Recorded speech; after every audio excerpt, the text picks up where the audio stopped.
Hello Taurus, Sun, Moon, Rising, and Venus signs. Kamusta kayo? Sana po nasa mabuti kayong kalagayan. Welcome back po sa Star Tarot. Kung bago kayo dito, welcome din kayo. Thank you for your support. I truly appreciate it. God bless you all, Taurus. Surrender to success. Wow. You are ready to experience abundance. Wow, Taurus. Napakaganda. Don't look back at previous roadblocks or difficulties. Leap into an exciting new world of possibilities. Ayan. So, walang lingon-lingon na sa kung ano man ang mga naging obstacles ninyo, kung ano man ang mga difficulties, challenges na pinagdaanan ninyo. Wag na ninyong lingunin yun, wag nang balikan pa, no? Napagtagumpayan nyo na yun, kaya dapat doon na kayo moving forward ng tingin at maging excited na kayo, no? Sabi dito, maging excited na kayo para doon sa mga exciting na mga bagong posibilidad and bagong oportunidad, no? Na siyang maghahatid sa inyo ng experience, no? Of abundance. Kaya meron naghihintay na, no, na tagumpay at kasaganahan sa inyo. We have surrendered the drama. Ayan, no matter how emotionally charged the situation, remain calm and don't contribute to the drama. Staying centered will help resolve the issue more quickly. Ayan, kaya kalma lang, no? Kalma lang. Wag na kayong sumali, no, sa kadramahan ng buhay ng ibang tao. Wag na kayong ang tawag dito, wag na kayong sumali doon sa tensyonadong sitwasyon sa inyong paligid as much as possible. Kung wala naman itong direct na epekto sa inyo, no? Talagang umiwas na lang kayo at focus na lang kayo doon. Mag-focus kayo sa inyong sarili, sa kung ano man ang mga pinagkakaabalahan ninyo, doon na lang kayo mag-focus, no? Hanapin na lang kung ano yung solusyon sa problema, kung meron man, at wag na ninyong isabit pa yung sarili ninyo sa kadramahan ng buhay or kadramahan sa paligid ninyo, okay? Para iwas din sa gulo, iwas stress.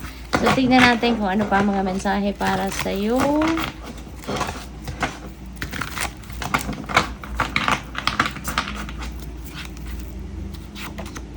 We have 7 of Pentacles. Ayan. So, this is good, no? Talagang meron tagumpay na naghihintay sa inyo.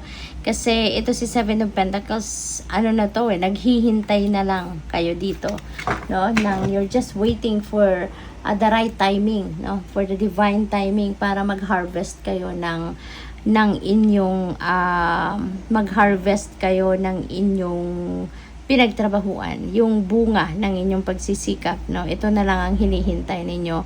Although siguro natutuwa ang iba sa inyo kasi siguro nakikita nyo din, no? Nakikita nyo na unti-unti nagbubunga yung inyong pinaghirapan. Nakikita nyo na kumbaga nagkakaroon na ng magagandang resulta or magagandang epekto, no, yung mga ginawa ninyo. Kaya natutuwa kayo somehow at alam ninyo, no, na talagang in God's perfect timing makukuha ninyo yung end result nito, yung outcome, yung beautiful outcome, no, ng ginawa ninyo. We have 10 of Wands. Ayan. So, mabigat, no? Ang pinagdaanan ng iba sa inyo rito. Mabigat ang bitbit, mabigat ang pinagdaan ng sitwasyon, mahirap, yung ganon. Kaya, pababa na, no? Pababa na to.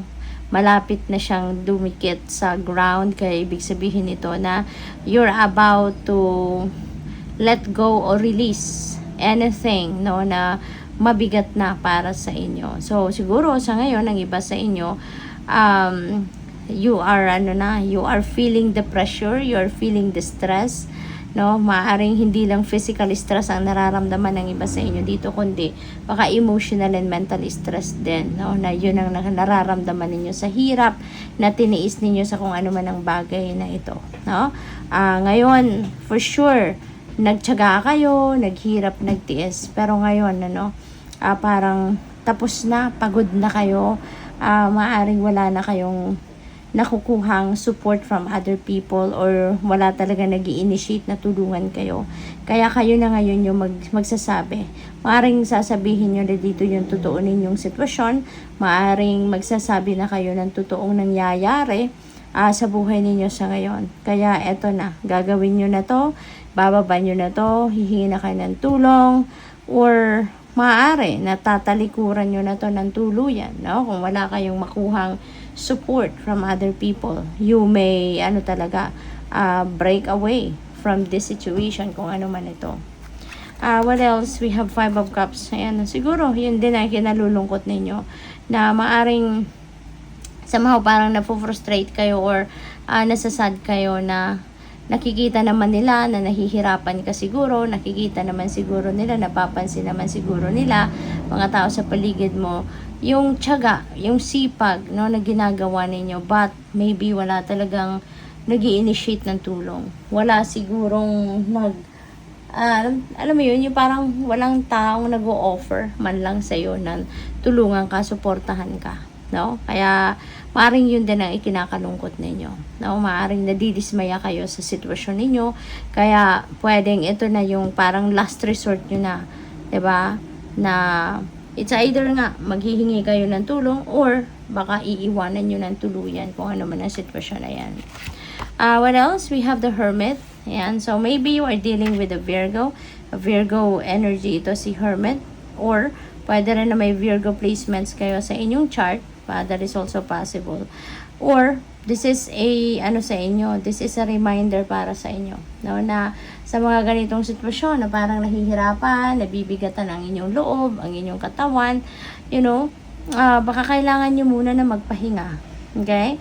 Pahinga muna kayo para ma-relieve muna yung pagod, yung physical stress na nararanasan ninyo, at nang makapagpahinga ang katawan, of course makaka-relax din ninyong isipan, at saka yun nga, no, makakapag-muni-muni kayo, makakapag-isip-isip kayo ng mabuti, makakapag-nilay-nilay kayo, and you would be able to think, of course, kung ano ang maganda ninyong gagawin, or kung ano yung makakabuti para sa iyo, no? Kasi siguro sa kabisihan ninyo, 'di ba?